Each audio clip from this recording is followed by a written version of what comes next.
Saint-Sébastien, Plaça Guipúzcoa, au détour d'une balade sur les bords du canal Ibaeta, Aitor Mendizabal nous emmène sur les traces de son travail.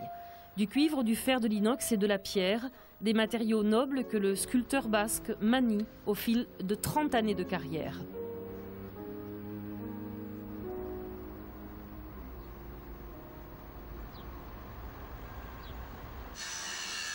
À quelques kilomètres de là, Hernani, l'un des berceaux des fonderies et des chaudronneries du Pays basque espagnol.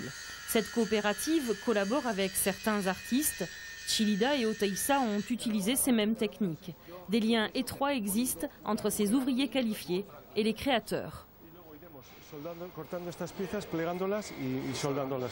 On ne dirait pas, mais en principe, il y a toute une structure en acier inox. Après, il y a tout le pliage du cuivre. Il faut choisir la qualité du cuivre. Il faut savoir le souder. Il faut savoir le plier. Et encore, il manque pas mal de choses dans cette pièce. Donc, c'est tout un savoir-faire qu'il se serait absolument impossible pour moi de le faire moi-même. Ils sont habitués. Il y a une grande tradition des artistes qui travaillent dans ces lieux. Mais je crois que c'est un travail qu'ils le font avec grand cœur parce que c'est nouveau, c'est différent. Les artistes, nous sommes un petit peu différents aux autres. On est un peu plus fous et peut-être plus amusants, peut-être.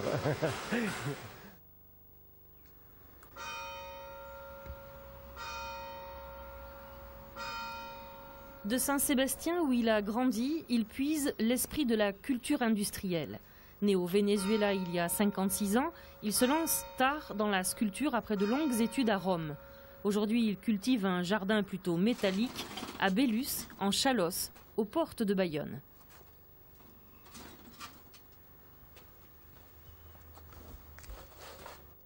J'ai commencé mon travail de sculpture, ça fait pratiquement 30 ans. À Aya, San Pedro de Aya, donc à côté de Saint-Sébastien, avec un sculpteur de Galice qui s'appelle Reinaldo, qui a créé la première école de marbre du Pays basque. Il nous a appris à travailler le marbre. Donc pour moi, la passion la plus importante dans la sculpture, c'est toujours le marbre.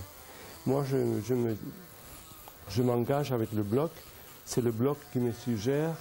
Et au fur et à mesure que je travaille, j'avance dans l'idée, ou parfois je la change un petit peu. Mais normalement, il y a une idée précise au début, et que je la dessine dans ma tête, parce que je la dessine même pas sur le bloc. Mais après, le bloc lui-même me mène à des parcours parfois très différents. Les fesses, l'épaule, la colonne vertébrale et un autre corps qui ressort ici.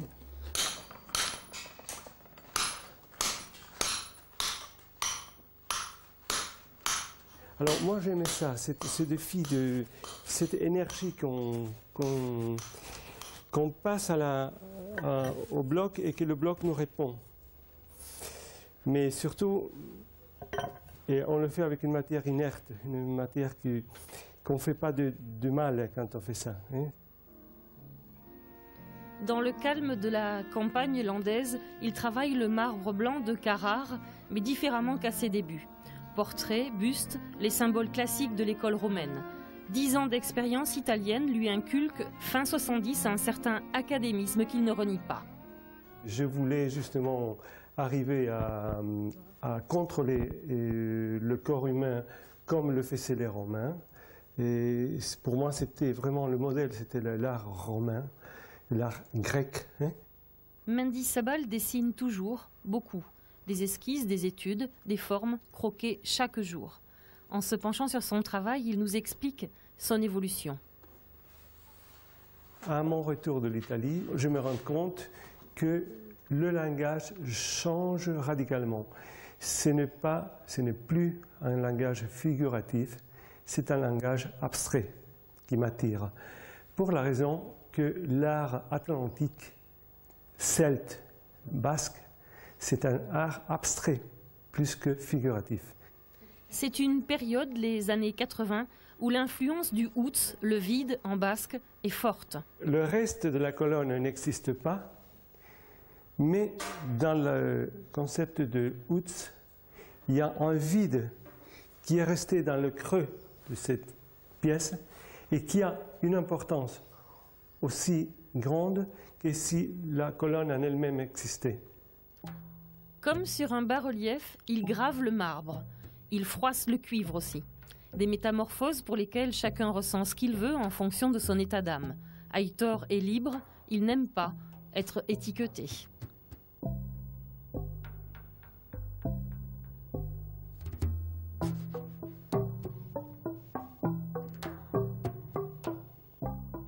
Dans les années 50-60, on parlait des artistes abstraits et on parlait des artistes figuratifs.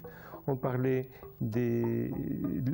était classé dans tous les domaines. Maintenant, je crois qu'on est beaucoup plus ouvert, donc beaucoup plus libre. On exprime les choses à partir de plusieurs langages. Du classique au minimalisme, exemple cette forêt urbaine, Mendizabal adore les mélanges de styles. Dans l'opposition permanente, il trouve une autre façon de s'exprimer.